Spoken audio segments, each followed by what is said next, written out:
unaweza ukatega nyavu hivi. Ile nyavu ukitega utafikia kabisa kwamba samaki wanaingia. Na wewe uliokuwepo dereva, operator, unaona kabisa hii nyavu ina mzigo. Unaona? Lakini ukija kuitoa, kuiweka kwenye mtumbwi, samaki wawili watatu majani. Bwana wewe kweli? Nakwambia, vipo hivyo vitu. Sio vya utani, ni vya ukweli kabisa. Mimi mwenyewe vimenitokea. Wewe ukiacha kwao, ukiacha kukata kwao. Kuna bahari nyingine hapo shaimu. Sio moja. Sio moja. Sio moja. Na changamoto unaziona huko tofauti na ni bahari kwa masaji bwawa, nimepata kitu mpaka mimi mpaka cha kuhadisia hii komesha. Kuna changamoto hiyo bwawa siwezi nikalisahau mpaka kufa kwangu. Bwawa moja liko sehemu ya Kiwangwa. Sehemu ya Kiwangwa unaitwa Mkenge. Mkenge. Kiwangwa afu naingia ndani. Kule tulikuta bwawa sio kubwa sana la wastani. Ila mtumbwi hatukuwepo nao, tulikuwepo tunavua kutumia kuogelea na nyavu zetu. Sasa ujanja mwingi. Tulipofika pale ile bwawa, yale maji ni meupe sana, ukitizama chini samaki unamuona. Maji masafi. Masafi kishenzi yani.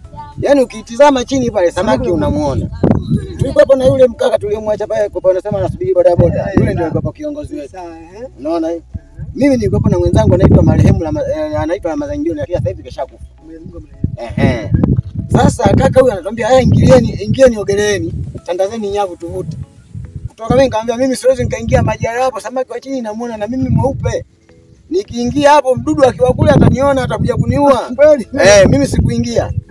Mpaka tumerudi hivyo. Wenzangu wameingia, wametandaza kuvuta, tukapata yule anamuita Sikasa, siku tunamuita Kobe. Mawili makubwa hivyo umechukua yale, mimi nikamwambia mimi sija. Tukawatupa. Wao wanagonga kasa. Anaona sasa wameacha kwa sababu wanasema huyu analiwa baharini, naambia uko baharini hadi sio huku ipeni mdudu huyo.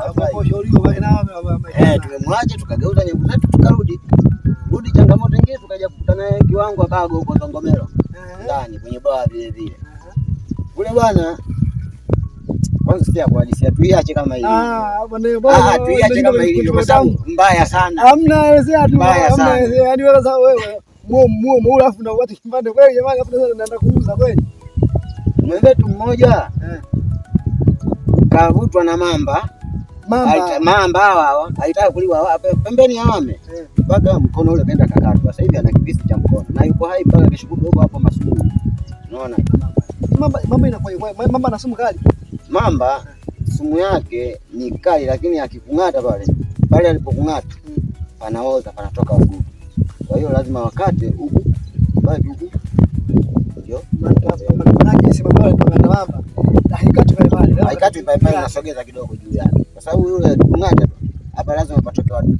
Na mkasa wa mamba ni mnaje kama huu mwezi tunashona mamba ni kama ambayo tunakuwa zetu wote kwenye mtumbwi kule tunafanya kitu kimoja, tunapanda mtumbwi kama hivyo, tunatandaza nyavu. Tukishatandaza nyavu tunazungusha kama vile yale majani unaona yale pale, tunayazungusha yale. Tukishazungusha yale majani yale, unaona sasa mmoja anashuka anaingia kwenye yale majani ili kusudi chini anaenda saka wale samaki. Sasa samaki wanatoka pale kwenye majani wakimbia watoke wanaenda wananasa. Sasa kumbe mamba kule tayari keshamuona yule mtu. Yaani na mamba hajamuona. Jamaa mamba hajamuona. Mamba sikajificha. Na mliada muda. Kajificha. Sasa ile kumuona yeye akaja kamgaga huko. Jamani. Kwa bahati nzuri Mungu muweza. Yule akajitetea pale, tuseme Mungu tu. Katoka lakini sio kwa uwezo wake, ila ni tuseme Mungu ndio akakatwa hapa mkono unaning'inia. Tukamchukua pale tukampeleka Kiwangwa kijijini, akapelekwa hospitali akapata huduma ya kukatwa mkono, mambo mengine yanaendelea. Hii maana yake yule mkono kijipisi sio kama kijipisi mamba alichukua kukida. Hajakila. Ile kipisi kakata tu ile Hamadi Mungu tu ndio kamtetea. Unaona basi ile kipisi kikachukuliwa kaenda kikazikwa yeye mwenyewe mzima mpaka kesho. Mamba baada ya kuona hivyo kakimbia sasa. Kaenda kwenye maji mengi, kwenye mapanga ya mawe kaitulia. Na kakosa ndio. Kakosa. Wakadogo watu tunasikitika mtu 100 yeye anasema nimekosa. Balaa tu bwana. Huo mpole mtihani mzuri. Yaani mitihani mingi tuliyoipata huko. Ukiwewe ukutana mamba baharini yani kuna mamba kwenye mto. Na mamba wala si kwenye maji chumvi sarai. Kwenye maji chumvi mamba bwana. Sijamuona yeye anakaa kwenye maji. Akawa makubwa. samaki hapa kuomba sawa. Windo lake kubwa sio watu, windo lake ni samaki tu. Ila mtu anachukua kwa vile kama hapo samaki au kama vile yule mamba kapevuka mkubwa sana. Sio hivi vidogo hivi. Hivi vidogo hivi tunakula samaki.